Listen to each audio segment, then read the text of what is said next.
ঢাকা বিশ্ববিদ্যালয়ের শহীদুল্লাহ হল, room number 1120 নং। একটা ছেলে থাকে যার নাম নিলয়। ছেলেটা দেখতে শ্যামলা আকৃতির, হ্যাংলা টাইপের। সারাদিন চোখে একটা মোটা ফ্রেমের চশমা পরে থাকে। মাথার চুলগুলো কুকড়ানো, অনেকটা বড় বড় আকৃতির। মুখে খুচা খুচা দাঁড়িয়ে আছে। দেখতে বেশি একটা খারাপ না, কিন্তু ভার্সিটির কেউ নিলয়ের সাথে মিশতে চায় না, কারণ নিলয় অনেক বোকা সহজ সরল একটা ছেলে। নিলয় অনার্স শেষ বর্ষে পড়ছে, কিন্তু ছোট বড় সবার কাছে সে একজন মজার পাত্র। হবে নাই বা কেন? একটা ছেলে যদি ঢিলে ঢালা পোশাক আশাক পরে ক্যাম্পাসে ঘুরে বেড়ায়, সাথে আবার বোকার মতো কথাবার্তা বলে, তাহলে তো সে হাসির পাত্র হবেই। নিলয়ের কাছে একটা ল্যাপটপ আছে, যেটা অনেক দামি। সে সারাক্ষণ রুমের ভিতর বসে বসে সেই ল্যাপটপে কী যেন করে। একজন সাইকোলজির স্টুডেন্টের মন যে ল্যাপটপে এত আসক্ত, এটা নিলয়কে না দেখলে বোঝাই যেত না। অন্য সব রুমগুলোতে 3-4 জন মিলে থাকে, কিন্তু নিলয় একা একটা রুমে থাকে। তার সাথে কেউ থাকতেও চায় না, কারণ নিলয় অনেক চুপচাপ থাকে। কারোর সাথে প্রয়োজন ছাড়া কথা বলে না। সবাই বিরক্ত নিলয়ের উপর। এমন একটা ছেলে কিভাবে কারোর সাথে কথা না বলে থাকতে পারে? সকাল 10টা, নিলয় ক্যাম্পাসে প্রবেশ করে। অন্য দিনের মতো করে আজকেও ক্যাম্পাসের মাঠের কোণে স্টুডেন্টরা বসে বসে আড্ডা দিচ্ছে। কোনো কোনো ছেলে আবার তাদের প্রেমিকার হাত জাপটে ধরে বসে তাদের দুজনার প্রেমালাপ করছে। তারা সবাই তাদের মতো ব্যস্ত। এই ক্যাম্পাসে 2টা গ্রুপ আছে। একটা হলো লেডি গ্রুপ, যার প্রধান হলো তিতলি। অন্য আরেকটা বয়েজ গ্রুপ, এটারও লিডার আছে, যার নাম আরিয়ান। 2টা গ্রুপের একই কাজ, আর সেটা হলো এই ক্যাম্পাসের বোকাশোকা ছেলে মেয়েদেরকে জাগ দেওয়া। অন্য দিনের মতো আজকে এটাই হচ্ছে। নিলয় তার ডিপার্টমেন্টের দিকে যাবে, তখনই 2 দিক থেকে 2 গ্রুপের সদস্যরা ডাক দেয় নিলয়কে। নিলয় স্থির হয়ে দাঁড়িয়ে যায়। এখন কোথায় যাবে সে?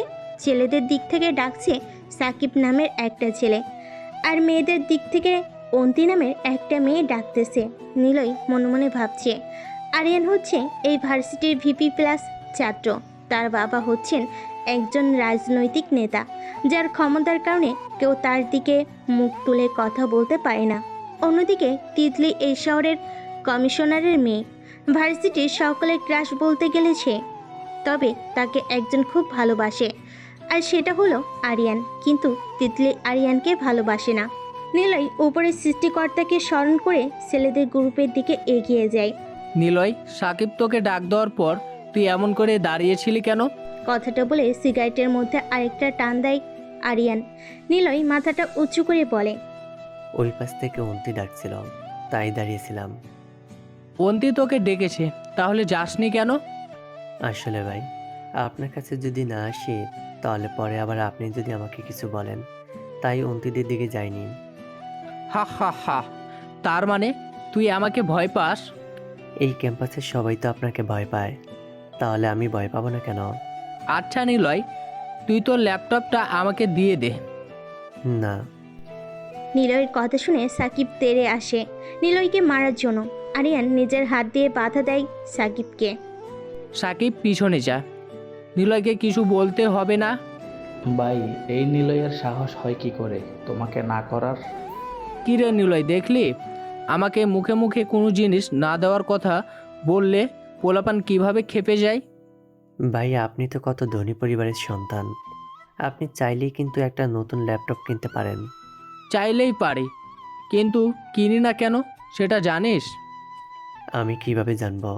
পছন্দ আমার তোর ল্যাপটপটা, কারণ আমি দেখতে চাই কি আছে ওই ল্যাপটপে, যার জন্য তুই রুম থেকে বের হোস না। এমনিতেই ভাই, ল্যাপটপ চালাতে আমার অনেক ভালো লাগে। ল্যাপটপ কি শুধু তোরই আছে? আরে বেটা, সবার কাছে ল্যাপটপ আছে, কিন্তু সবাই কি তোর মতো এত আসক্ত নাকি? এবার সাকিব বলে ওঠে, ভাই, তুমি বুঝো না, এই নিলয় খেট্টা জীবনের প্রথম ল্যাপটপ দেখেছে, তাই এমন করে চালাচ্ছে। সাকিবের কথা শুনে উপস্থিত সব ছেলেরা হাসতে থাকে। নিলয় মাথাটা নিচু করে ফেলে। সে চাইলে কিছু বলতে পারবে না এখন, কারণ ক্ষমতা। ক্ষমতা এমন একটা জিনিস যা মানুষ অনেক সাধনার পর পেয়ে থাকে। আবার অনেকে আছে যারা কোনো সাধনা ছাড়াই ক্ষমতা পেয়ে যায়। মূর্খ কেউ নেতার চেয়ারে বসাতে পারে এই টাকা। নিলয়ের কাছে টাকাও নেই, ক্ষমতাও নেই। টাকা থাকলে সে অবশ্য ক্ষমতার চেয়ার কিনে নিতে পারত, কিন্তু তার কাছে এই মহামূল্যবান জিনিসটাও নেই। আরিয়ান সবার হাসি থামিয়ে দিয়ে নিলয়কে উদ্দেশ্য করে বলে, সাকিব যা বলল তা কি সত্যি? কথাটা মিথ্যও না, আবার সত্যিও না। তাহলে সত্যি আর মিথ্যাটা বলে দে। আমি ল্যাপটপ অনেক আগে থেকে ব্যবহার করি, আর গরিব মানুষের জানার প্রতি অনেক আগ্রহ। তাই আমি সারাক্ষণ রুমের ভিতরে বসে বসে ল্যাপটপ চালাই। ওই রুমের ভিতরে বসে বসে কি জানাবি তুই? বের হ, শহরটা প্রতিদিন একবার করে ঘুরে দেখবি, সব কিছু জানতে আর বুঝতে পারবি। এই শহরে তো আমাকে অনেক কিছু শিখিয়েছে। গ্রাম থেকে পালিয়ে আসা একটা ছেলেকে কিভাবে শহরের অবস্থাশালী ব্যক্তিরা অপমান অপদস্থ করে তা দেখিয়েছে। তবে এই ব্যস্ত শহর থেকে আমি একটা জিনিস ভালো করে শিখেছি, সেটা হলো রাতের আঁধারে কাউকে ছাড় দেওয়া ঠিক নয়, সেটা গরিব হোক বা ধনী। নিলয়, তুই অনেক সহজ সরল একটা ছেলে। তুই যখন প্রথমে এই ক্যাম্পাসে এসেছিলি তখনকার সময়ের কথা মনে আছে? আমি অতীতকে মনে রাখি না, বর্তমানকে উপেক্ষা করে ভবিষ্যৎ তৈরি করি। বাহ, বেশ ভালো করেই দেখছি কথা বলতে শিখে গেছিস তুই। আমাকে শেখাবি? আমি আপনাকে কথা বলা কিভাবে শেখাবো? তুই এখনো বোকাই রয়ে গেলি। আমাকে কথা বলতে শেখাবি কেন? তুই আমাকে তোর কথা বলার স্টাইলটা শিখিয়ে দে। আপনি ভার্সিটির বড় ভাই, আপনাকে আমি কি শেখাবো? আপনি আমার থেকে আরও বেশি উন্নত স্টাইলে কথা বলতে পারেন। নিলয়, তুই কালকে ক্যাম্পাসে তোর সেই বিখ্যাত ল্যাপটপটা নিয়ে আসবি। আমি দেখতে চাই কি আছে সেই ল্যাপটপে। না না ভাই, এটা আমি পারবো না, ক্যাম্পাসে কোনোভাবেই না। কেন রে, তুই আবার ল্যাপটপে ওইসব ভিডিও দেখোস নাকি? কথাটা বলে সবাই জোরে জোরে হাসতে থাকে। নিলয় শুধু বোকার মতো করে তাকিয়ে আছে। সাকিব কি বলছে ওইসব ভিডিও, এটার মানে বুঝতে পারছে না নিলয়। এবার আরিয়ান বলে, আমি কিন্তু না শব্দ পছন্দ করি না। তুই কালকে ল্যাপটপ নিয়ে আসবি, এটা আমার শেষ কথা। যদি প্রফেসর বা প্রিন্সিপাল স্যার কিছু বলে? এই আরিয়ানের ওপর কেউ কোনো কথা বলবে এমন দুঃসাহস ক্যাম্পাসের কারণেই। স্যারেরা কিছু বললে আমার কথা বলবি, সব সমাধান। আরিয়ান ভাই, আমার ল্যাপটপে দেখার মতো কিছুই নেই। দেখার মতো কিছু না থাকলে সাকিবের কাছ থেকে কিছু নিয়ে যাস, পরে কোনো কাজে লাগবে। তুই কালকে ল্যাপটপ নিয়ে আসবি। এখন তুই ক্লাসে যা। ভাই আমার কথা। নিলয়কে থামিয়ে সাকিব বলে, আর কোনো কথা না ভাই, যেটাই বলেছে ওইটাই শেষ কথা। যা এখন, তুই পরে এক সময় আমার সাথে দেখা করিস, ল্যাপটপে দেখার জন্য কিছু গান দিয়ে দেব। আমি গান শুনি না, ধন্যবাদ। নিলয় তার ডিপার্টমেন্টের দিকে যেতে থাকে। তৃতীয় তলার 15 নাম্বার রুমটায় নিলয়ের সাইকোলজির ক্লাসরুম। নিলয় যাওয়ার পরে সাকিব আরিয়ানকে জিজ্ঞেস করে, ভাই, তোমার তো ল্যাপটপ আছেই, তাহলে ওই নিলয় শালার পুতের ল্যাপটপ দেখবেন কেন? দেখবো ছেলেটা কি করে এই ল্যাপটপ দিয়ে। নিলয়ের রুমের পাশে যে থাকে ওর নাম মৃদুল। সে আমাকে বলেছে নিলয় নাকি ল্যাপটপ দিয়ে বড় কোনো কিছু একটা করছে। আমি সেটারই রহস্য উন্মোচন করব কালকে। ভাই, একটা কথা শুনেছেন? কি কথা বল তাড়াতাড়ি। শিমুল কিন্তু তিতলি বাবির পিছনে পড়ে আছে, কালকে বিকালে প্রপোজ পর্যন্ত করে ফেলেছে। কথাটা শোনা মাত্র আরিয়ান সাকিবের ডান গালে চর বসিয়ে দেয়। সাকিব কিছু না বলে মাথাটা নিচু করে রাখে। সে জানে আরিয়ান রেগে গেলে তাকে চর দিবে, তাই সাকিব কোনো কথা বলে না, সব কিছু সহ্য করে নেয়। চরটা কেন মেরেছি জিজ্ঞাসা করবি না? প্রয়োজন নেই ভাই, আমি জানি আপনি রেগে গেলে পাশে আমি থাকলে আমাকে চর মারবেন রাগ কমানোর জন্য। আজকে কেন মেরেছি এটা জিজ্ঞাসা করবি না? কেন মেরেছেন সেটা তো আমি কখনো আপনাকে জিজ্ঞেস করি নাই, আপনি এটা জানেন ভাই। শিমল কালকে বিকালে তিতলিকে প্রপোজ করেছে, এটা এত লেটে বলার জন্য চরটা মেরেছি। তুই যদি কালকে বিকালে আমাকে কথাটা বলতি তাহলে আমি শিমুলকে যে কি করতাম। শান্ত হন ভাই, আমি দেখছি শিমুলের কি করা যায়। শালা অনেক বেড়ে গেছে, এলাকায় খুব ভাব নিয়ে চলাফেরা করে। আজকে বিকালে শিমুলকে ধরে আমার সামনে নিয়ে আসবি। ব্যাটাকে বুঝিয়ে দিব অন্যের ভালোবাসার মানুষকে প্রপোজ করার পরিণতি কতটা খারাপ হতে পারে। শিমুল ছেলেটা এলাকায় রংবাজি করে বেড়ায়। বাবা ব্যবসায়ী হওয়ার কারণে এলাকার লোকজন তাকে কিছু বলে না। ভার্সিটি থেকে কয়েক বছর আগে বিদায় নিয়েছে। সে হতে চেয়েছিল ভার্সিটির ভিপি, কিন্তু আরিয়ানের জন্য সেটা আর সম্ভব হয়নি। তাই শিমুল এখন তিতলির পিছনে পড়ে আছে। তিতলিকে নিজের প্রেমে ফাঁসিয়ে আরিয়ানের উপর বদলা নিতে চায় সে। আরিয়ানও কম যায় না শিমুলের থেকে। আরিয়ান কখনো হাঁটতে শেখেনি, জোর করে হলেও সে ছিনিয়ে নিয়েছে। তার কোনো জিনিসের উপর কেউ হাত দেওয়া এটা সে কখনো পছন্দ করে না। এবার তো শিমুল নামের ছেলেটা আরিয়ানের ভালোবাসার মানুষের দিকে হাত বাড়িয়েছে। কি হবে কি জানে। নিলয়ের সবগুলো ক্লাস শেষ হয়েছে। তিতলি সাইকোলজি নিয়ে নিলয়ের সাথেই পড়ে। নিলয় যখন তার নির্দিষ্ট জায়গায় বসে বসে ক্লাস করছিল, তার মাঝেই তিতলি হাত দিয়ে নিলয়কে কিছু একটি ইশারা করে বলছিল। নিলয় প্রথমে না বুঝতে পারলেও পরে যে বুঝতে পেরেছে। ক্লাস শেষে গাছতলায় দেখা করার জন্য নিলয়ের মনে একটা ভয় কাজ করতে শুরু করে। সকালে যখন অন্তি ডাক দিয়েছিল তখন নিলয় যায়নি, হয়তো এটা নিয়ে কিছু বলবে তাকে। নিলয় কিছু একটা ভেবে ক্লাস থেকে বের হয়। সিঁড়িতে নামার সময় শারমিন ম্যাডামের সাথে দেখা হয়। নিলয় পাশ কাটিয়ে চলে যাবে, তখনই ম্যাডাম হাত দিয়ে নিলয়কে আটকায়। নিলয় বিরক্ত হয়ে দাঁড়িয়ে যায়। শারমিন ম্যাডাম দেখতে অনেক সুন্দরী, বয়সটা প্রায় 30-এর কাছাকাছি। এখনও বিয়ে করেনি। ভার্সিটির শত শত ছেলের ক্রাশ উনি, কিন্তু তিনি কাউকে পাত্তা দেয় না। কিছুদিন যাবৎ শারমিন ম্যাডাম নিলয়ের কাছাকাছি থাকছে। ক্লাসের সময় নিলয়ের সাথে প্রয়োজনে অপ্রয়োজনে কথা বলে। নিলয় এই ব্যবহারে খুবই বিরক্ত বোধ করে। ম্যাডামের দিক চিন্তা করে সে কিছুই বলে না, সম্মান দিয়ে যায়। আজকে এসে সরাসরি হাত ধরে ফেলেছে। নিলয় জোর করে হাত ছাড়িয়ে নেয়। কি হলো নিলয়, তুমি এমন করছো কেন? কেমন করছি আমি? এই যে হাতটা ছুটিয়ে নিলে কেন? তাহলে কি করব আমি? কেউ যদি এমন অবস্থা দেখে ফেলতো তাহলে কি হতো আপনি জানেন?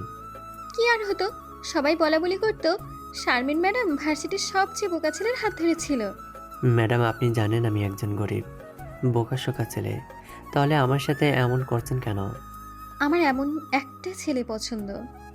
এমন ছেলে পছন্দ মানে কি বলতে চাচ্ছেন আপনি? তেমন কিছু না, আমার অনেক কিছু। তুমি না সাইকোলজির স্টুডেন্ট, তাহলে বুঝতে পারছো না আমি কি বোঝাতে চাচ্ছি? দেখেন ম্যাডাম, আমি বুঝে গেছি আপনি কি চান, কিন্তু সেটা কখনো সম্ভব হবে না। আমি ছাত্র, আপনি শিক্ষিকা। বাহ, তুমি তো খুব ইন্টেলিজেন্ট বয়। আমার না বলা কথা তুমি বুঝে গিয়েছো। ম্যাডাম আমার একটা গুরুত্বপূর্ণ কাজ আছে, এখন আমার যেতে হবে। যেতে হলে যাও, আমি বাধা দিব না, তবে যেখানে যাও আমাকে বলে যেতে হবে কিন্তু। নিলয় পড়ে গেছে বড় ঝামেলায়। এখন যদি তিতলি কথা বলে তাহলে কি করবে যে ম্যাডাম? এই কথা না বলেও উপায় নেই। আসলে ম্যাডাম, আমাদের ডিপার্টমেন্টের উন্তি নামে মেয়েটা সকালে আমাকে ডেকেছিল, তাই এখন তার কথা শুনে আসতে হবে। যাবে যাও, তবে তুমি মেয়েদের দিকে তাকিয়ে থাকবে না। ওই চোখ জোড়া শুধু আমায় দেখবে। নিলয় কথাটা শোনা মাত্রই এক দৌড়ে সিঁড়ি পেয়ে নিচে চলে আসে। শারমিন ম্যাডামকে দেখলে নিলয়ের মনের ভিতর ভয় কাজ করে। তাই সে যত পারে পালিয়ে ঘুরে বেড়ায়। গাছতলায় অনেকগুলো মেয়ে বসে আছে। নিলয় সেদিকে যায়। তারপরই রাত 8:30। আদনান সাহেব পুকুর পাড়ে বসে আছে। 4 একর জমির ওপর পুকুরটা খনন করা। আদনান সাহেব ইচ্ছে ঢাকা শহরের মেয়র। আদনান সাহেব হচ্ছে ঢাকা শহরের মেয়র। অনেক ক্ষমতাবান তিনি, মন্ত্রীদের থেকেও বেশি। শহরের লোকের কাছে আদনান সাহেব যেমন ভালো, ঠিক তেমনি আবার খারাপ। তার ভালো মানুষের চেহারার নিচে তিনি কেমন সেটা তারই একমাত্র জানা আছে। এখন বাংলার আশ্বিন মাস চলছে, শীতের এখনও দেখা মেলেনি। তবে রাতের শেষ প্রহরে বোঝা যায় শীত যে সামনে চলে আসছে। আদনান সাহেব পাঞ্জাবির পকেট থেকে একটা সিগারেটের প্যাকেট বের করে। দামি ব্র্যান্ডের সিগারেট। বড়লোক মানুষ তিনি, কম দামি সিগারেট খেলে জনগণ কি মনে করবে? যাদের স্পষ্ট আলো পুকুরের পানিতে পড়ছে। পরিবেশটা দেখতে অনেকটা অন্যরকম লাগছে। আদনান সাহেবের বাড়ির এরিয়াটা বিশাল, কিন্তু বাড়িতে লোকজন নেই বললেই চলে। আদনান সাহেব আর ওনার মেয়ে শ্রাবণী থাকে শুধু। আরও আছে বাসার কাজের লোক, এছাড়া আর কেউ থাকে না। আদনান সাহেবের কোনো আপনজন নেই, কারণ তিনি পালিয়ে বিয়ে করেছেন। তাই পরিবারের কেউ ওনার সাথে কোনো যোগাযোগ রাখেনি। তিনি নিজেও চায়নি কারোর সাথে যোগাযোগ রাখার জন্য। অনেক কষ্ট মনের ভিতর পুষে রেখেছেন তিনি, প্রকাশ করে বলার মতো কেউ নেই। আদনান সাহেব চিন্তায় মগ্ন হলেন। কালকে সকালে আরিয়া আসবে। আরিয়া হচ্ছে স্বরাষ্ট্র মন্ত্রীর ভাগিনা। তবে সেটা আপন নাকি পর এটা জানেন না আদনান সাহেব। আপন যে না, এটা তাকে দেখে বোঝা যায়, কারণ স্বরাষ্ট্র মন্ত্রী মোস্তফা কামালের চেহারার সাথে আরিয়ার কোনো মিল পাওয়া যায় না। কেন যে আরিয়াকে মোস্তফা কামাল এখানে পাঠাচ্ছেন বুঝতে পারছে না আদনান সাহেব এখনো। তবে এটা যে কোনো একটা রাজনৈতিক চাল সেটা বেশ ভালো করেই বুঝতে পারছেন তিনি। কিছু করার নেই এখন। আদনান সাহেবের হাত দুটো বাঁধা রাজনৈতিক কাঠগড়ায়। বাবা, তুমি এখানে এসে বসে আছো? আমি কখন থেকে খুঁজতেছি তোমাকে। আদনান সাহেব পিছনে ফিরে তাকায়। শ্রাবণী দাঁড়িয়ে কথাটা বলছে। শ্রাবণীকে দেখে আদনান সাহেব তাড়াতাড়ি করে সিগারেটটা পুকুরের পানিতে ফেলে দেয়। সিগারেটের প্যাকেটটাও পাঞ্জাবির পকেটে লুকিয়ে ফেলে, কারণ একটাই, শ্রাবণী এটা পছন্দ করে না। ডাক্তার নিষেধ করেছেন আদনান সাহেবকে সিগারেট খাওয়ার জন্য। ওনার মেয়ে শ্রাবণীও না করেছে। এখন আদনান সাহেব এমন ভাব করছে যে তিনি সিগারেট খান না, অনেক আগেই ছেড়ে দিয়েছে। বাবা, তুমি সিগারেট টানছিলে তাই না এতক্ষণ এখানে বসে বসে? না না, কোথায় আমি সিগারেট টানছিলাম? আমি নিজের চোখে দেখেছি তুমি আমাকে দেখে জ্বলন্ত সিগারেটটা পুকুরের পানিতে ফেলে দিয়েছো। ওইটা তো তুই ভুল দেখেছিস, মনের ভুল হতে পারে। কি জানি কি হবে। শ্রাবণী অনেকটা খুশি হয়ে যায় বাবার মুখে কথাটা শুনে, কারণ শ্রাবণীর বান্ধবীরা ছাড়া আর কেউ আসে না এই বাড়িতে। রহিমা খালার মেয়ে তুষি, তার সাথে মজা করে দিন পার করে শ্রাবণী। রহিমা হচ্ছে শ্রাবণীদের পাশের কাজের বুয়া। রহিমা তার সাথে করে নিজের 9 বছরের বাচ্চাকে নিয়ে আসে। মেয়েটার নাম তুষি। শ্রাবণী অনেক পছন্দ করে তুষিকে, তাই সে নিজের তুষির জন্য ভালো জামা কাপড় কিনে দেয়। শ্রাবণী বাসায় থাকলে তুষির সাথে কথা বলে সময় পার করতে পারে। একটা বয়ফ্রেন্ডও নেই যে তার সাথে কথাবার্তা বলে সময় পার করতে পারবে। কালকে আরেকটা নতুন মেহমান আসবে, তার সাথে কথা বলতে পারবে শ্রাবণী। এটা ভাবতেই মনটা কেমন উৎফুল্ল হয়ে আছে। কিন্তু কে আসবে নতুন মেহমান? শ্রাবণী ছোট থেকে বড় হয়েছে এই বাড়িতে। এর মধ্যে যারা বেড়াতে এসেছে তারা কেবল 2-1 দিন থেকেছে, এর বেশি নয়। কিন্তু কালকে কে আসবে যে অনেক দিন থাকার জন্য আসছে? শ্রাবণী প্রশ্ন করে। আচ্ছা বাবা, কে আসবে আমাদের বাসায়? এমন অবাক হয়ে তাকিয়ে আছিস কেন? কালকে সকালে আসলেই দেখতে পাবি। এখন বললে কি হয় বলো না বাবা। এখন বলা যাবে না, তোকে কাল সকালে সারপ্রাইজ দিয়ে তাক লাগিয়ে দেব। এমন একটা সুন্দর মনোমুগ্ধকর রাতের মুডটাই নষ্ট করে দিলে তুমি। কালকে সকালে সব মুড একসাথে ভালো হয়ে যাবে। এখন তাড়াতাড়ি যে ঘুমিয়ে পড়ো। কালকে সকালে মেহমান আসার আগে কিছু কাজ করতে হবে তোমাকে। কি এমন গুরুত্বপূর্ণ কাজ করতে হবে আমাকে? ঘর সুন্দর করে গোছাতে হবে। সবগুলো রুম তো ভালো করেই গোছানো আছে, তাহলে নতুন করে আবার কি করতে হবে? আদনান সাহেব কিছু বলবে, এর সাথে সাথেই ওনার পাঞ্জাবির বাম পাশের পকেটে থাকা আদনান সাহেব কিছু বলবে, এর সাথে সাথেই ওনার পাঞ্জাবির বাম পাশের পকেটে থাকা মোবাইল ফোনটা শব্দ করেই বেজে ওঠে। মোবাইল স্ক্রিনে দেখা স্বরাষ্ট্রমন্ত্রী। আদনান সাহেব হাত দিয়ে শ্রাবণীকে ইশারা করে চলে যাওয়ার জন্য। গুরুত্বপূর্ণ কল এসেছে। শ্রাবণী মাথা ঝাঁকিয়ে পিছনের দিকে হাঁটা ধরে। আদনান সাহেব কলটা রিসিভ করে কানে লাগায়। আসসালামু আলাইকুম স্যার। ওয়ালাইকুম আসসালাম। তা কি খবর আদনান সাহেব? দিনকাল কেমন চলছে? এই তো ভালো আছে আপনাদের দোয়ায়। আর দিনকাল মোটামুটি ভালোই চলছে। ভালো চললেই ভালো। সকল প্রশংসা উপরের সৃষ্টিকর্তার প্রতি। স্যার বলছিলাম কি, আপনার বাগিনা আরিয়া কালকে কয়টার দিকে আসবে আমার বাসায়? আমি জিজ্ঞাসা করেছিলাম আরিয়াকে, 10টার দিকে পৌঁছে যাবে। আমি তাহলে সব কিছুর ব্যবস্থা করে ফেলছি স্যার। কারে ফেলেন, পরে আবার সময় পাবে না। আদনান সাহেব, আমি তাহলে রাখি এখন।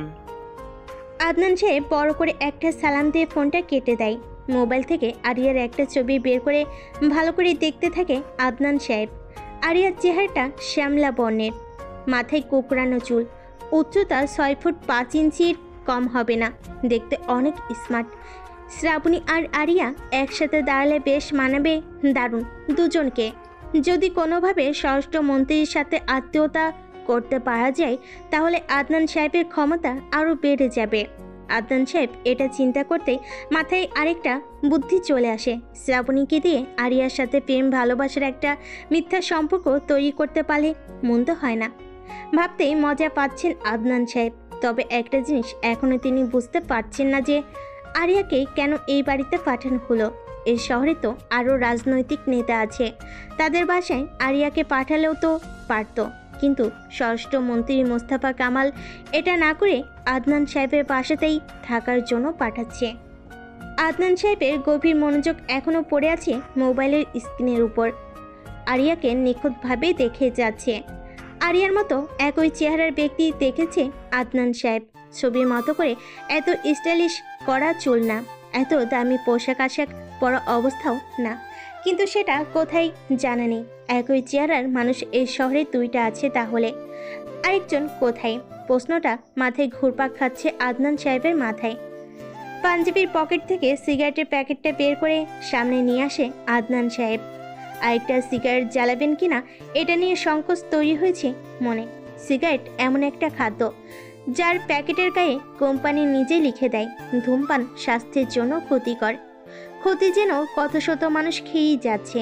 আদনান সাহেবের ফুসফুসের ভিতর একটা রোগ ধরা পড়েছে, যার কারণে ডাক্তার নিষেধ করেছেন সিগারেট খাওয়ার জন্য, কিন্তু আদনান সাহেব প্রতিনিয়ত সিগারেট খেয়েই যাচ্ছে। আর কিছু না ভেবে পকেট থেকে সিগারেট বের করে ঠোঁটে লাগায়, লম্বা করে দুইটা টান দিয়ে আবার দুই আঙ্গুলের মধ্যেই রেখে দেয়। আদনান সাহেব পুকুর পাড়ে বসা থেকে উঠে দেয়। এখন বাসায় চলে যেতে হবে, কেননা শ্রাবণী খাবার টেবিলে অপেক্ষা করছে। জোরে জোরে হাঁটা দিয়ে আদনান সাহেব বাসায় যেতে থাকে। সকাল 9:15 শ্রাবণী আর আদনান সাহেব বাসার মেইন দরজার সামনে দাঁড়িয়ে আছে। শ্রাবণীর আর অপেক্ষা করতে পারছে না মেহমানকে দেখার জন্য। আজ সে অনেক খুশি, বাড়িতে নতুন মেহমান আসবে, এটা ভেবেই কত আয়োজন। আকাশের সূর্যটা আজকে তেমন আলো দিচ্ছে না, কেমন যেন নিভু নিভু আলো দিচ্ছে। যাই হোক, শ্রাবণীর অপেক্ষার অবসান ঘটিয়ে একটা ব্ল্যাক কালারের দামি গাড়ি বাসার গেট টপকে শ্রাবণীদের থেকে হালকা দূরত্বে এসে থামে। শ্রাবণী অধীর আগ্রহ নিয়ে তাকিয়ে আছে। সময়টা যেন থমকে গেছে, চলার কোনো নামই নিচ্ছে না। ব্ল্যাক কালারের গাড়ি থেকে একটা সুদর্শন যুবক নামে। হাতে একটা হোয়াইট কালারের লাগেজ, পরনে তার কালো কালারের একটা ব্যান্ডের কোট, কালো স্কিনের প্যান্ট, কালো রঙের জুতা, চোখে স্টাইলিশ চশমা, কুকরানো চুল, গালে খোঁচে খোঁচে দাড়ি, মুখের ভিতর কিছু একটা চিবুচ্ছে ছেলেটা। মনে হচ্ছে চুইংগাম চিবাচ্ছে। ছেলেটা চুইংগাম চিবোতে চিবোতে এগিয়ে আসে শ্রাবণীদের সামনে। শ্রাবণী, এটা হলো আরিয়া, যার কথা কালকে রাতে তোকে বলেছিলাম। কথাটা শুনে শ্রাবণীর ধ্যান ভাঙে। শ্রাবণী তাকায় আরিয়ার দিকে। কেমন আছেন আঙ্কেল? বেশি একটা ভালো না। ভালো থাকি কিভাবে বলো? শরীরে খারাপ রোগ বাসা বেঁধেছে। তোমার কি অবস্থা সেটা বলো। এই তো আছে, মোটামুটি ভালো। আরিয়া, এটা আমার মেয়ে শ্রাবণী।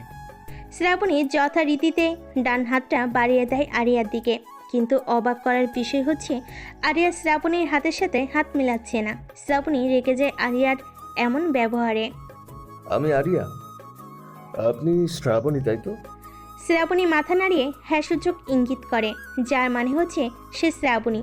আরিয়া মুচকি হাসে। ছেলেটার হাসিটা খুবই সুন্দর, হাসলে ডান গালে টোল পড়ে। আঙ্কেল, আমি খুবই টায়ার্ড। আমার রুমটা কোথায় যদি সেটা দেখিয়ে দিতেন। অবশ্যই দেখিয়ে দেবো শ্রাবণী। আদনান সাহেব শ্রাবণীকে উদ্দেশ্য করে বলে, শ্রাবণী মা আমার, আরিয়াকে উপরের রুমটা দেখিয়ে দাও। এই যে আমার পেছনে পিছনে আসেন।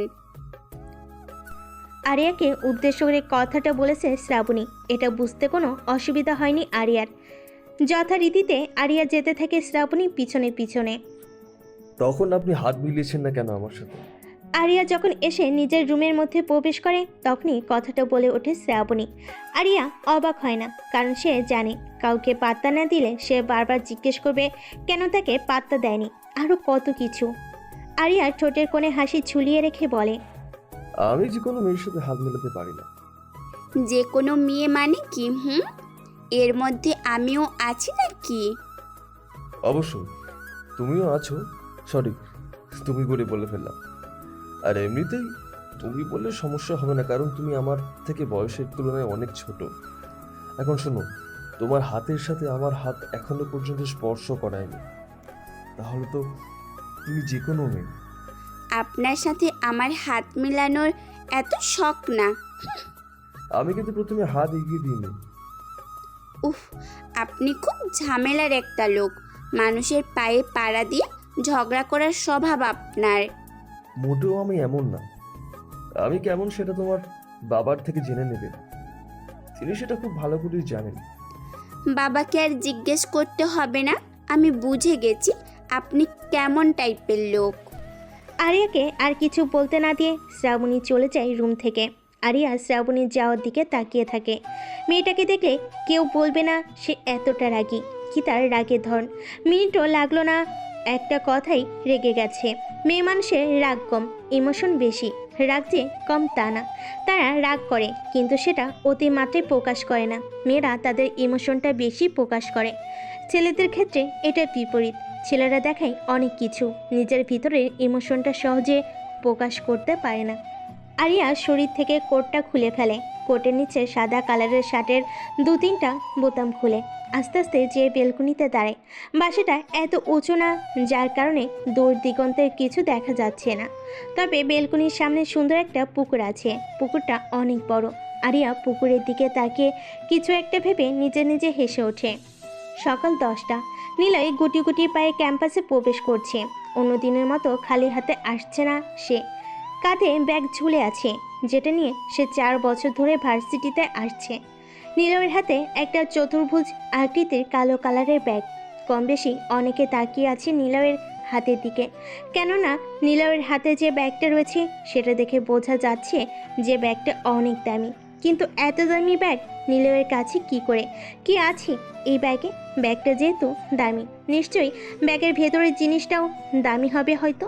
সবার একটা আগ্রহ দেখা যাচ্ছে নিলয়ের হাতের ব্যাগের প্রতি। ক্যাম্পাসের বড় মাঠের এক কোণে বাইকের উপর আরাম করে বসে আছে আরিয়ান। তার সাথে রয়েছে ছেলে গ্রুপের কিছু বখাটের সদস্য। ছেলেগুলো বেশি একটা সুবিধা না, যত ধরনের খারাপ কাজ আছে সবখানে তাদের পাওয়া যায়। ছেলেদের থেকে অন্য পাশের গাছতলায় বসে আছে তিতলি, যার সাথে রয়েছে তার বান্ধবীরা। নিলয় তিতলিদের কাছে এখন যেতে চায় না। কালকে কি হয়েছে এটা ভাবতে নিলয়ের ভয় কাজ করছে, কারণ গতকালকে নিলয়কে খুব বাজেভাবে অপমান করে তিতলি আর তার বান্ধবীরা মিলে। নিলয় ভেবে নিয়েছে এই ক্যাম্পাসে থাকতে হলে সবার অপমান সহ্য করতে হবে। কষ্ট করলেই এর ফল ভালো পাওয়া যায়, আর কষ্ট ছাড়া এই পৃথিবীতে সহজে কিছু পাওয়া যায় না। যদি কোনো কিছু কষ্ট করে না অর্জন করে তাহলে সেটা একসময় শেষ হয়ে যায়। আবার যেটা নিজে কষ্ট করে অর্জন করে সেটার মূল্য অনেক বেশি, না চাইতো সেটা রয়ে যায় অনেককাল। নিলয়ের আশা সে একজন সাইকোলজিস্ট হবে, তাই তাকে এই ভার্সিটি থেকে ভালো একটা বড় ডিগ্রি অর্জন করতে হবে। সে সহজ সরল বোকা টাইপের একটা ছেলে, মানুষজন তার সাথে মজা করবে, এটাই এখনকার যুগের নিয়ম। দেশের আধুনিকতার সাথে সাথে ছেলে মেয়েরা নিজেদেরকে পরিবর্তন করে ফেলেছে, কিন্তু এই নিলয় সেই প্রাচীন যুগের মতোই রয়ে গেছে। তাই নিলয়কে কেউ পছন্দ করে না। নিলয় তাড়াতাড়ি করে যে আরিয়ানের সামনে দাঁড়ায়, দামি ব্যাগটা আরিয়ানের দিকে এগিয়ে দেয়। আরিয়ান এটা দেখে নিলয়কে জিজ্ঞেস করে, নিলয়, এটা কিসের ব্যাগ? দেখতে তো অনেক দামি মনে হচ্ছে, তা এটা আমার দিকে এগিয়ে দিচ্ছিস কেন? ভাই, গতকাল যে বলেছিলেন, আপনি কি তা ভুলে গেছেন? কি যেন বলছিলাম আমি ঠিক মনে করতে পারছি না, তুই বলে দে। আপনি বলেছিলেন যে আমার ল্যাপটপটা আজকে নিয়ে আসার জন্য। আপনি কি যেন দেখবেন আজকে? ও মনে পড়েছে, তা দে ল্যাপটপটা। এই ব্যাগের মধ্যেই আসে তাহলে? নিলয়ের হাত থেকে ল্যাপটপটা নিয়ে নেয় আরিয়ান। সাকিব এসে ব্যাগটা খুলে দেয়। ব্যাগের ভেতর থেকে কালো কালারের অ্যাপেল কোম্পানির একটা ল্যাপটপ বের করে আরিয়ানের হাতে দেয় সাকিব। ল্যাপটপটা অন করে আরিয়ান। স্ক্রিনের উপর একটা অদ্ভুত ছবি ভেসে উঠছে। লাল কালারের কোট পরে মুখে মাস্ক লাগিয়ে একটা ছেলে দাঁড়িয়ে আছে, কাঁধে ঝুলে আছে কালো ব্যাগ। আরিয়ান তাকায় নিলয়ের দিকে। নিলয় বুঝতে পারছে কেন তাকিয়েছে আরিয়ান। নিলয় মুচকি হেসে বলে, ভাই, এটা একটা প্রফেশনাল হ্যাকার ছবি। তুই এটা স্ক্রিনের উপর দিয়ে রেখেছিস কেন? আমি খুব বড় ফ্যান ওনার, তাই স্ক্রিনের উপর দিয়ে রেখেছি। আরিয়ান কথাটা বলে সময় নষ্ট না করে ল্যাপটপটা চালাতে থাকে। নিলয়ের ল্যাপটপে তেমন কিছু নেই, 10-15টা ভিডিও গান আর কিছু গেমস খেলার অ্যাপ রয়েছে। আরিয়ান বিরক্ত। নিলয় যেমন, ল্যাপটপটাও ঠিক তেমনই, দেখার মতো কিচ্ছু নেই, আজে বাজে জিনিস রেখে দিয়েছে। বাচ্চাদের গেম। অনার্স শেষ বর্ষে একটা ছেলে পড়ে সে নাকি বাচ্চাদের গেম খেলে, কেমন বোকা সে। আরিয়ান ল্যাপটপটা চতুর্ভুজ আকৃতির ব্যাগের ভিতর ভরে নিলয়ের হাতে ধরিয়ে দেয়। নিলয় অবাক হয়ে জিজ্ঞেস করে, ভাই দেখা শেষ হয়ে গেছে? কি দেখার মতো আসে? যা দেখবো 10-15টা ভিডিও গান, তাও আবার প্রাচীন যুগের বাংলা সিনেমার। বাচ্চাদের খেলার গেমস এগুলো কেউ রাখে ল্যাপটপে? দেখলেন ভাই, আমি বলছিলাম না, নিলয় এমন কিছু একটাই করে রুমের ভিতর বসে বসে। এটাই তো এখন দেখতে পাচ্ছি। তা নিলয়, তুই কি এরকম গেম খেলার জন্য রুম থেকে বের হোস না? তা না ভাই, রুমে বসে বসে গুরুত্বপূর্ণ পড়াশোনাও করি আমি। হ্যাঁ তো পড়িস না, পরে আবার ঈশ্বরচন্দ্র বিদ্যাসাগর হয়ে যাবে। সাকিবের কথা শুনে সবাই হাসতে থাকে। ছেলেটা যখন তখন হাসির কথা বলতে পারে। কারোর যদি মন খারাপ থাকে তাহলে সাকিবের সাথে 5 মিনিট কথা বলে মন ভালো হয়ে যাবে। সাকিব ছেলেটাই এমন। আরিয়ান বলে, অ্যাপেল কোম্পানির ল্যাপটপ অনেক দামি, তুই এটা পেলি কোথা থেকে? আমার একটা চাচাতো ভাই আমেরিকা থাকে, সেখান থেকেই পাঠিয়েছেন। ভালো সুযোগ সুবিধা তোর।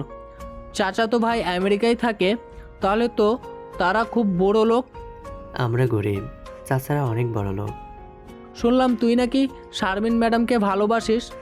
ভাই আপনি ভুল শুনেছেন, আমি ম্যাডামকে ভালোবাসতে যাব কেন? সে যাই হোক, তোকে যেন আর ম্যাডামের শরীরের ছায়ার আশেপাশে না দেখি। আমি ম্যাডামের আশেপাশে থাকি না, যত পারি দূরে দূরে থাকি। যত পারবি তত দূরে থাকবি, পারলে ম্যাডামের ক্লাস পর্যন্ত করবি না। ভাই এখন আসি আমি, ক্লাসে দেরি হয়ে যাচ্ছে। যা বলেছি মনে আছে তোর? মনে আছে ভাই, আমি এখন যাই।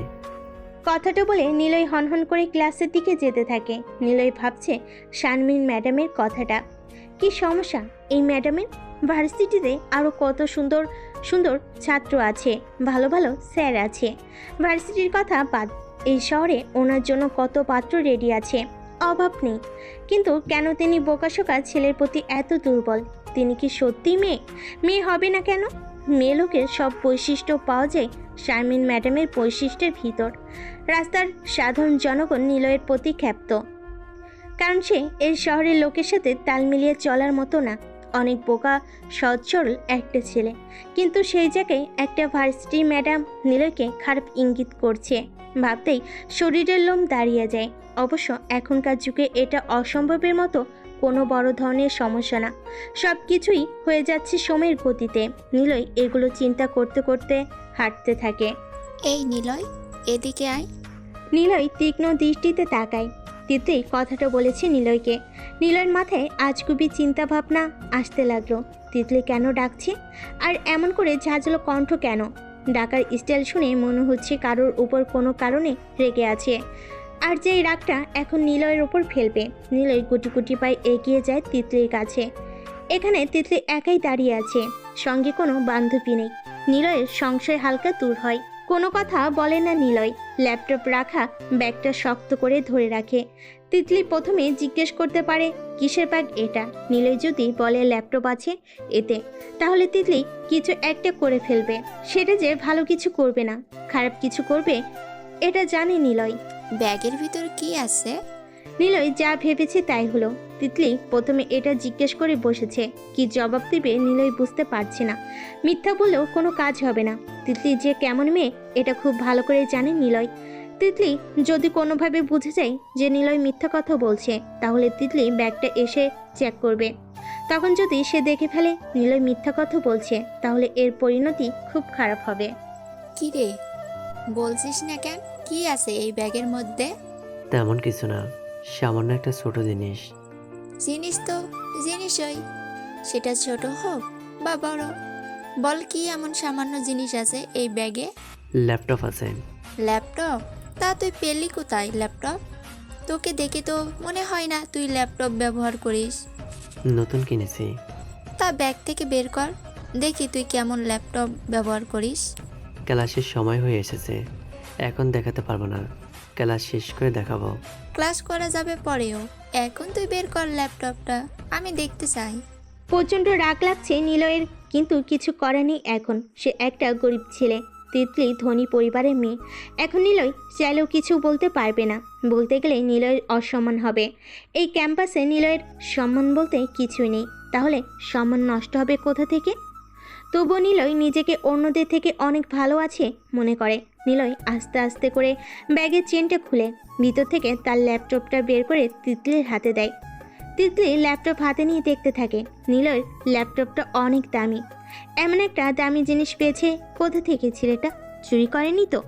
কিন্তু চুরি করবে কিভাবে?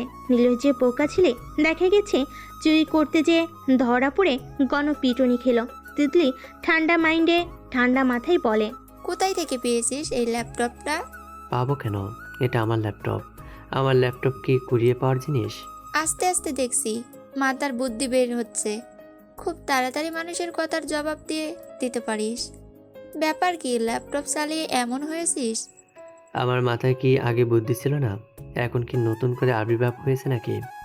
পাগল কি, কখনো নিজে বলে যে সে ভালো সুস্থ একটা মানুষ? পাগল তো পাগলই। আমার সাথে পাগলের সম্পর্ক কি? আরে বোকা, এটা আমি উদাহরণ হিসেবে তোকে বলছি। তুই আসলে কোনোদিনও চালাক চতুর হতে পারবি না। আমার আর কিছু হওয়া লাগবে না, ল্যাপটপটা দিয়ে দেন, আমি ক্লাসে যাব। ক্লাসে কি তুই একা যাবি নাকি আমিও তো যাব? আগে ভালো করে দেখে নেই, তোর মতো খ্যাত ছেলে কি দেখি ল্যাপটপের মধ্যে। নিলয় নিজেকে অনেক কষ্টে স্বাভাবিক রাখার চেষ্টা চালিয়ে যাচ্ছে। কিছু বলতেও পারছে না তিতলিকে। সে তিতলির ক্ষমতাকে ভয় পায় না, ভয় পায় এটাই যে সে একটা মেয়ে মানুষ, যে কোনো সময়ে যে কোনো কিছু করে ফেলতে পারে। নিলয়ের সবচেয়ে বেশি রাগ লাগে যখন কেউ তার ল্যাপটপে হাত দেয়। সে যে কিভাবে নিজেকে এত কন্ট্রোল করে রাখে এটা নিজেও বুঝতে পারে না। তিতলি 5 মিনিট সময় নিয়ে নিলয়ের ল্যাপটপটা ঘাটাঘাটি করে, কিন্তু অবাক করার বিষয় হলো নিলয়ের ল্যাপটপে গেম ছাড়া অন্য কিছু নেই। তিতলি নিলয়কে বলে, তোর মতো ভার্সিটি পড়ুয়া একটা ছেলের কাছে এটা আশা করিনি আমি। তুই দেখছি আবার বাচ্চাদের গেম খেলিস, ব্যাপার কি? ব্যাপার কিছুই না, আমার ভালো লাগে গেম খেলতে, তাই আমি গেম খেলি। এতে যে কারো সমস্যা হবে জানা ছিল না আমার। আমার ছোট একটা ভাই আছে, তুই যে একটা গেম খেলিস, কি যেন নাম? ওই যে কথা বলে যেটা খেলে, ফ্রি কি যেন একটা। ফ্রি ফায়ার, এটাই তো। ঠিক একদম এইটাই। আমার ছোট ভাই ক্লাস 7-এ পড়ে, সে এমন একটা গেম খেলে, আর তুই সেই গেমটা ভার্সিটিতে পড়েও খেলিস। কি এমন আছে এই গেমে? কি আছে তা আমি আপনাকে বুঝিয়ে বলতে পারবো না। আপনি যে আপনার ছোট ভাইকে জিজ্ঞেস করবেন, সে ভালো করে বুঝিয়ে দেবে আপনাকে। আমার বুঝতে হবে না। আচ্ছা নিলয়, তুই কি করিস? তোর বাবা মা কি করে? আমার বাবা মা কি করে তা জানি না, তবে আমি যে কিছু করি না এটা শুধু জানি। আমার কাছে তোর জন্য একটা চাকরির ব্যবস্থা আছে, করবি তুই? ভালো বেতন পাবি। আমার চাকরি করা লাগবে না, এমনিতে ভালো চলতে পারি আমি। গরিবের এই একটাই সমস্যা, নিজে যে ছোট লোক এটা সে প্রকাশ করতে চায় না। ধনীর দেওয়া কোনো কিছুতে সহজে রাজি হয় না। তোর স্বভাবটাও দেখছি এমন। আমি যে গরিব তাই হয়তো আমি এমন। আপনি তো মহাধনী, আর আপনি যে কেমন চাকরি আমাকে দিবেন সেটা খুব ভালো জানা আছে আমার। নিলয় নিজেকে আর কন্ট্রোল করতে না পেরে রেগে যে তিতলির হাত থেকে নিজের ল্যাপটপটা নিয়ে ব্যাগে ভরে ক্লাসের দিকে যেতে থাকে। রাত 12:20 নিলয় এসে হলের বারান্দায় দাঁড়ায়। একটা মেয়ের কান্না করার শব্দ ভেসে আসছে। কান্নার আওয়াজটা বেশি দূর থেকে আসছে না, তার রুম থেকে একটা রুম পরে, রুম নাম্বার 1122 নম্বর। প্রতিদিনই মেয়ের কান্না শব্দ আসে। 1122 নম্বর রুমটা 1122 নম্বর রুমটা সাইদ ভাইদের রুম। তার সাথে আরও দুজন থাকে, শামীম আর শ্রাবণ। নিলয় থেকে সিনিয়র সাইদ, শামীম, শ্রাবণ আর তার বন্ধু বান্ধব। সাইদটা যে কেমন ভার্সিটির সবাই জানে, আর এনের সাথে বন্ধু তারা। প্রতিদিনই সাইদের রুমে মেয়ে আসে, হয়তো সেই মেয়েকে 3 জন মিলে হিংস্র পশুর মতো খুবলে খুবলে হরণ করছে, আর মেয়েটা উপায় না পেয়ে অসহায়ের মতো চিৎকার করছে। রাত 12টার দিকে সবাই নিজেদের দিনের ব্যস্ততা সমাপ্ত করে ঘুমের ঘরে চলে যায়। জেগে থাকার মতো কেউ নেই। কে শুনবে এই অসহায় মেয়ের আর্তনাদ চিৎকার? কেউ শুনলেও এগিয়ে আসবে না সাহায্য করার জন্য। কান্নার আওয়াজ অনেকটা কমে গেছে। হয়তো সেই হিংস্র পশুদের হাত থেকে মেয়েটা রেহাই পেয়েছে। কি মজা পায় এই মানুষ নামে জানোয়াররা 10 মিনিটের তৃপ্তির জন্য। হাসি খুশি থাকা একটা মেয়ের জীবন নষ্ট করে। নিলয় যদি পারত তাহলে সাইদ সহ তার দলবলকে মেরে ফেলতো, কিন্তু তেমন কোনো ক্ষমতা নিলয়ের কাছে নেই। 1122 নম্বর রুম থেকে 2টা ছেলে বের হয়। নিলয় নিজেকে সাপে বিক্রি করে একটু এগিয়ে যায় দেখার জন্য কে এই 2টা ছেলে। তারপর নিলয় এটা কি দেখলো? ছেলে 2টা শামীম আর শ্রাবণ নিজেই। নিলয় ভালো করে লক্ষ্য করে যে শ্রাবণ নামের ছেলেটা রুমের ভিতর থেকে কাউকে টেনে বের করছে। অজানা সেই ব্যক্তিটাকে নিচের ফ্লোরে রেখে দিয়েছে। মুখটা স্পষ্ট বোঝা যাচ্ছে না, তবে নিচে পড়ে থাকা লোকটা যে একজন মেয়ে এটা বুঝতে পারছে নিলয়। তাহলে কি মেয়েটাকে সবাই মিলে মেরে দিয়েছে? হয়তো মেরে দিয়েছে, না হলে কি আর এমন করে নিচে ফেলে দিয়েছে? শামীম আর শ্রাবণ দুজনে ফিসফিস করে কি যেন বলছে। নিলয় ভালো করে শুনতে পারছে না। শামীম নিচে পড়ে থাকা মেয়েটার 2 হাত ধরে আর শ্রাবণ পা দুটো ধরে টানতে থাকে। নিলয় ঘেমে যাচ্ছে। তার মানে সামনে ভয়ের কিছু হতে চলেছে। নিলয় মনে মনে বলতে না বলতেই হঠাৎ করে একটা শব্দ হয়। শব্দটা যেন নিলয়ের পিছন থেকে এসেছে। শামীম আর শ্রাবণ পিছন ফিরে তাকায়, কেউ নেই। তাহলে কিসের শব্দ হলো? এই অন্ধকারের মধ্যে কে রুম থেকে বের হবে? শামীম ফিসফিস করে বলে, কি রে শ্রাবণ, কি শব্দ হলো এটা? আমি কিভাবে বলবো? তুইও এখানে, আমিও তো এখানে।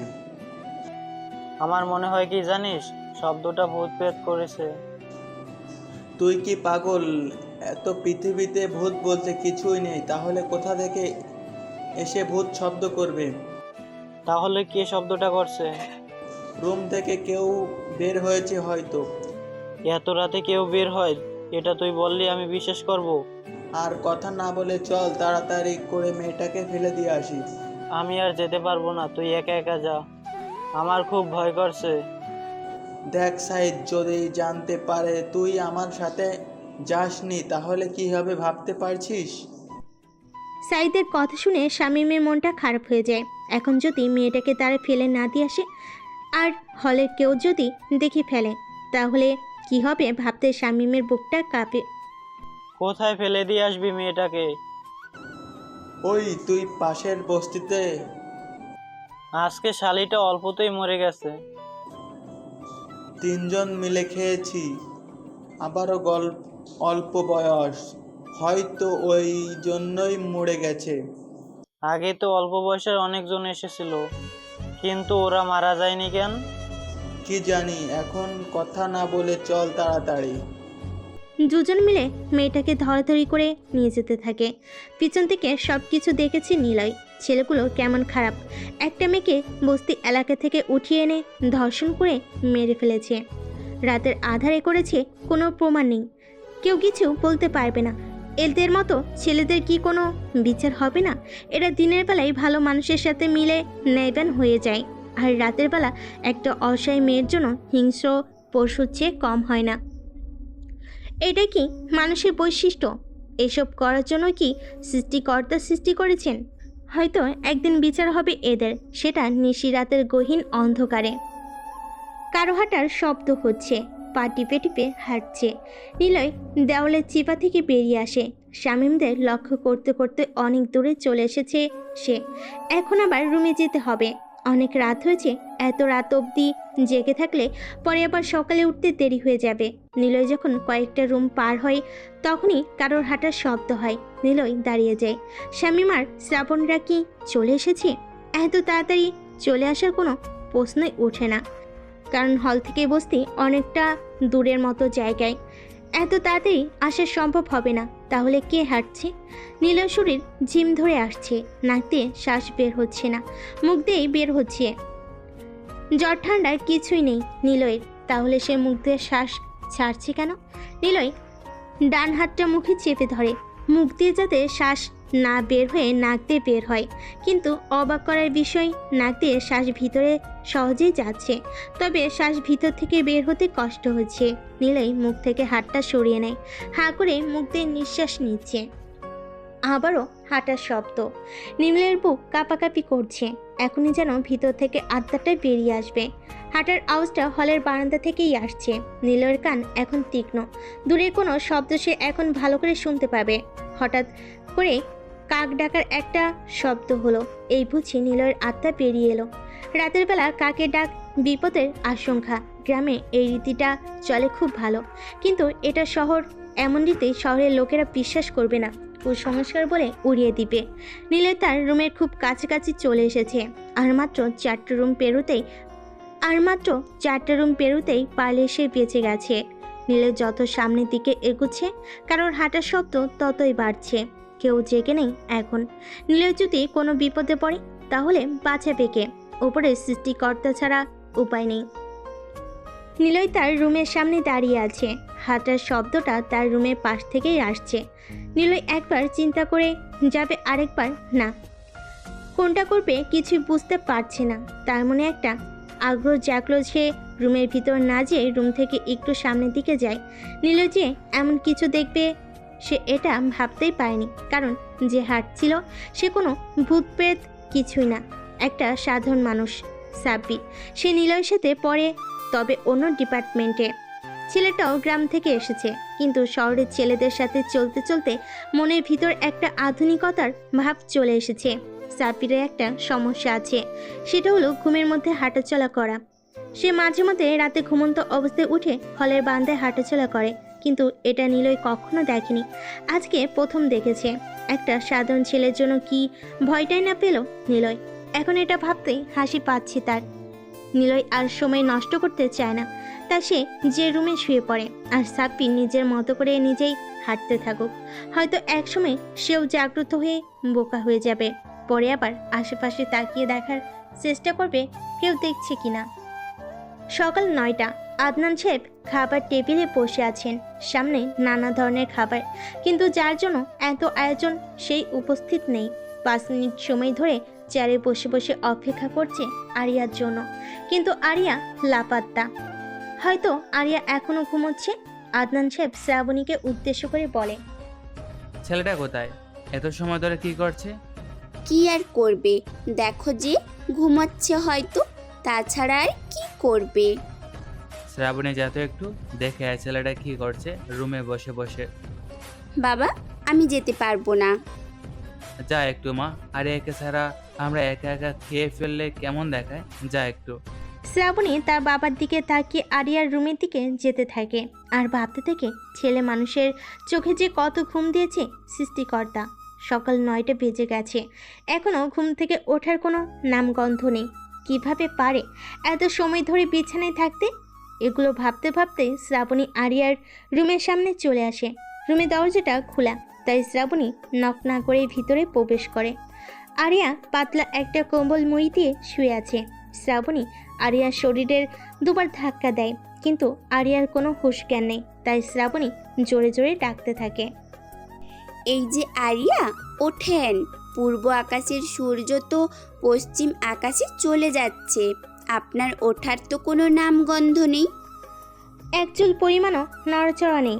আরিয়া নিজের মতো করে ঘুমাচ্ছে। শ্রাবণী আবারও ডাকে, এই ওঠেন না কেন? বাবা খাবার টেবিলে আপনার জন্য অপেক্ষা করছে, ওঠেন বলছি। আমার কথা কি আপনার কানে যাচ্ছে না?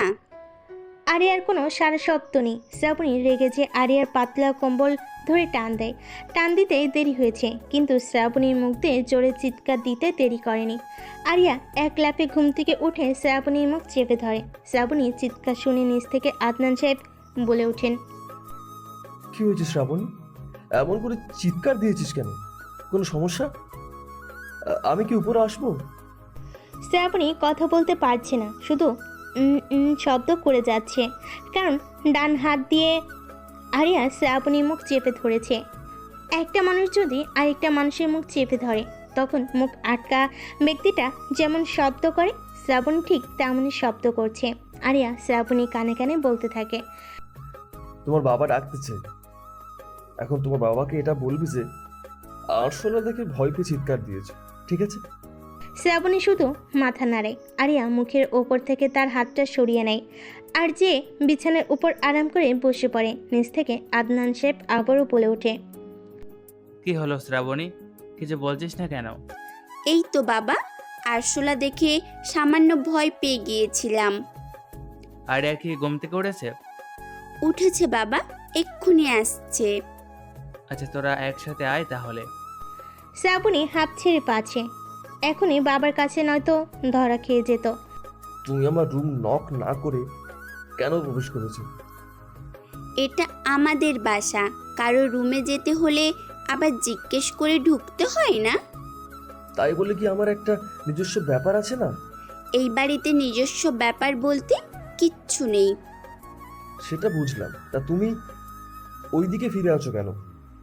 আমার দিকে তাকাও। আপনার দিকে কিভাবে তাকাবো? হুম, নিচের দিকে তাকান, তাহলে বুঝে যাবেন কেন তাকাচ্ছি না। শ্রাবণীর কথা শুনে আরিয়া নিচের দিকে তাকায়।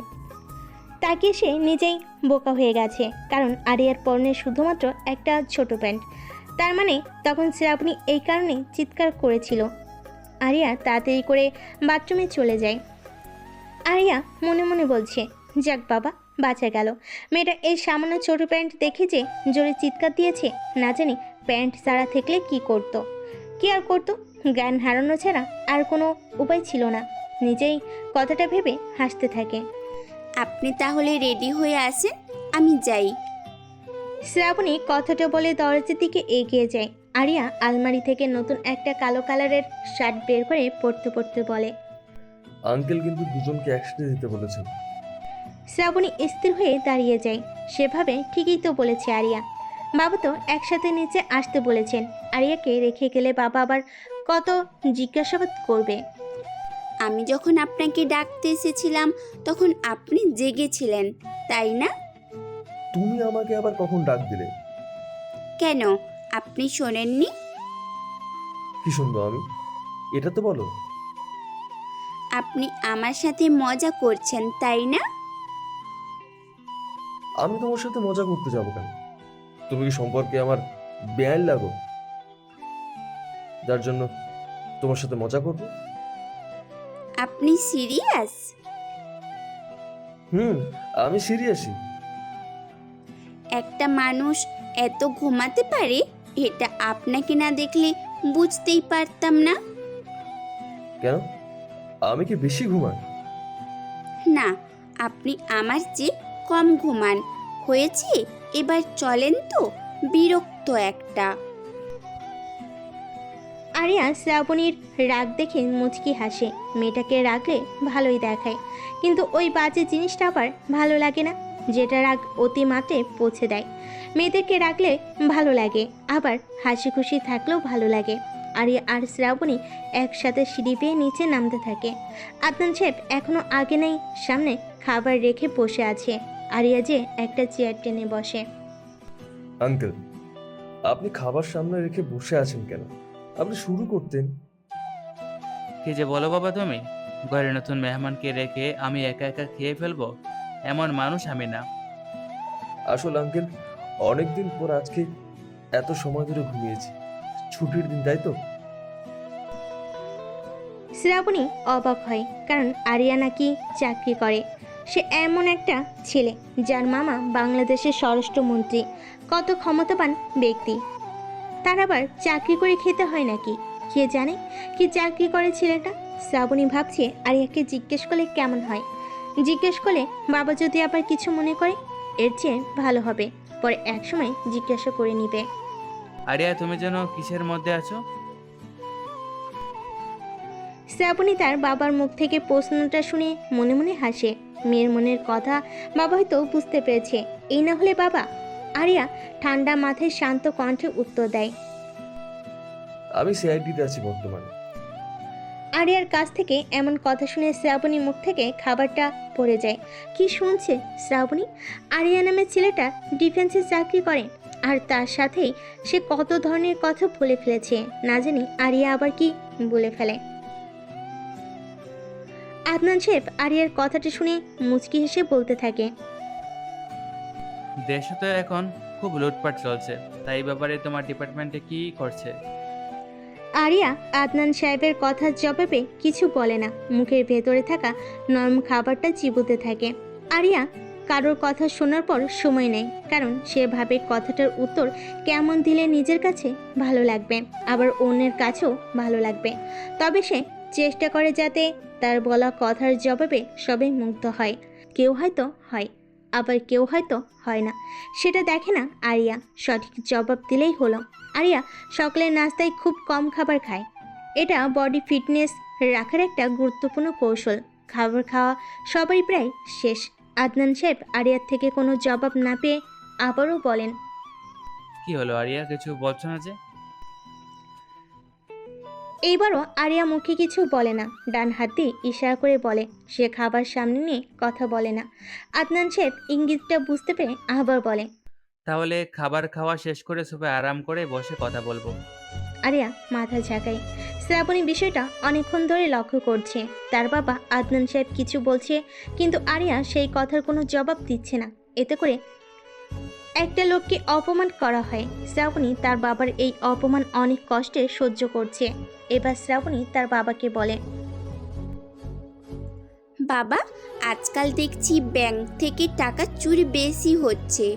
বেশি না, শুধু অনেক বেশি। তোর এইসব নিয়ে ভাবতে হবে না। আমাকে ভাবতে হয়, কারণ আমিও এই দেশের একজন নাগরিক। নাগরিক, এটা ভালো কথা, কিন্তু তুই এটা আমাকে বলে লাভ কি? আমি তো এগুলো বন্ধ করতে পারবো না। তুমি পারবে না এটা আমি জানি, কিন্তু প্রশাসনের লোক কি করে বসে বসে? টিভিতে সেদিনও দেখলাম একটা ছোট্ট ব্যাংক থেকে 17 কোটি টাকা চুরি হয়েছে। বিষয়টা আমিও শুনছি। এটা নিয়ে জনগণ খুব ক্ষেপে আছে এখনো।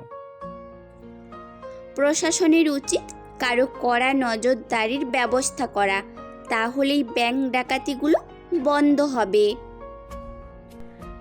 আরিয়া খাবার খাওয়া শেষ করে বসা থেকে উঠে দাঁড়ায় আর আদনান সাহেবকে উদ্দেশ্য করে বলে, আঙ্কেল, এখানে কথা বলবো নাকি সোফায় বসে কথা বলবো? এখানে বসে কথা বল, শ্রাবণীও এখানে আছে। আরিয়া শ্রাবণীর দিকে তাকায়। মেয়েটা খাবার খাচ্ছে আর সাথে সাথে ঠোঁট জোড়ায় নাড়াচাড়া করছে। আরিয়া আবার নিজের জায়গায় বসে পড়ে। তা আঙ্কেল, কি যেন বলছিলেন তখন? ওই যে এটা, দেশে তো খুব লুটপাট হচ্ছে, এই ব্যাপারে তোমার ডিপার্টমেন্টের কথা কি? আমার ডিপার্টমেন্ট প্রস্তুতি নিয়ে আছে। দেশে এখন হ্যাকারের অভাব নেই, প্রশাসন এদের বিরুদ্ধে কিছু করতে পারছে না। আদনান সাহেবের কথা শুনে আরিয়া মুচকি হাসে। দেশে নাকি হ্যাকারের সংখ্যা বেড়ে গেছে। 2-4টা ব্যাংক ডাকাতি হলেই এখন হ্যাকারের উপর দোষ চেপে যায়। আসলে সত্যি কি এগুলো হ্যাকারের কাজ নাকি অন্য কোনো ডাকাত দলের? আরিয়া খুব চিন্তায় পড়ে আছে কিছুদিন আগের ব্যাংক থেকে টাকা চুরির বিষয়টি নিয়ে। এখনও চোরকে ধরতে সক্ষম হয়নি। জনগণের টাকা খুবই কম ছিল সেই ব্যাংকে। যাদের টাকা ছিল তাদের মধ্যে কেউ কেউ রাজনৈতিক নেতা, ব্যবসায়ী। আদনান সাহেব বলে, কি হলো তোমার আরিয়া, তুমি হঠাৎ চুপ হয়ে যাও কেন? তেমন কিছু না আঙ্কেল, ভাবছি আপনার কথার কি জবাব দেব। আর এত ভেবেচিন্তে বলতে হবে না, তুমি তোমার মতো করে বলো। আসলে আঙ্কেল, আমি কারোর সাথে কথা বলার সময় অনেকেই চিন্তা করে বলি, তাই আমার একটু সমস্যা হয় আর কি। এটা ঠিক আছে, কারোর সাথে কথা বলার আগে নিজেকে গুছিয়ে নিতে হয়। আঙ্কেল, আপনি যেটা বলছিলেন, আমাদের ডিপার্টমেন্ট হ্যাকারের বিরুদ্ধে কোনো ব্যবস্থা করছে কি না? হ্যাঁ এটাই, তা কোনো ব্যবস্থা নিয়েছো? হ্যাকারকে কি কেউ ধরতে পারে? ধরতে পারবে না কেন? সাইবার জগতে এক একটা হ্যাকার অনেক বড় মাপের হয়ে থাকে। তারা নিজেদের পরিচয় গোপন রাখে, কেউ তাদের আজ পর্যন্ত দেখেনি। তারা সাধারণ মানুষের ভিড়ে ঘুরে বেড়ায়। তাহলে কি সাইবার ক্রাইম এমনভাবে চলতেই থাকবে? বন্ধ করার কোনো উপায় নেই? থাকবে না কেন, অবশ্যই আছে। সেটা কিভাবে? একটা হ্যাকারই পারে অন্য আর একটা হ্যাকারকে ধ্বংস করতে। তোমার ডিপার্টমেন্টে কি এমন কোনো হ্যাকারের সন্ধান আছে যে পারবে খারাপ হ্যাকারটাকে ধ্বংস করে দিতে? হুমা আছে, এমন একজনই আছে। কে সে যার এত ক্ষমতা? নিলয়, নিলয়? কে এই নিলয় যার এত ক্ষমতা? তুমি চিনো তাকে?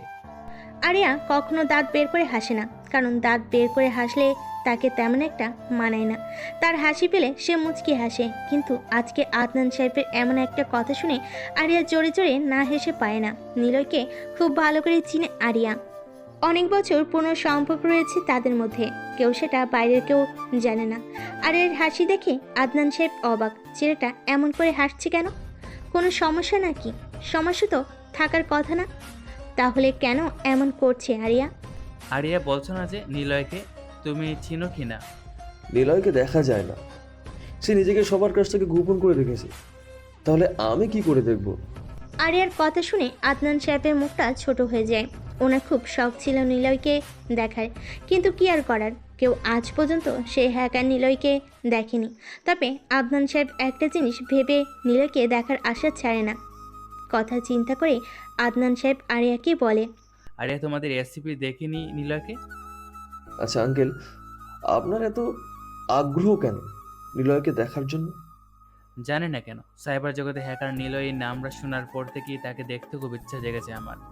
আপনার এমন অবাস্তব ইচ্ছে পূরণ হবে না কখনো, কারণ আমি নিজেই নিলয়কে দেখার অনেক চেষ্টা করেছি কিন্তু পারিনি, তাই আপনিও মনে হয় পারবেন না।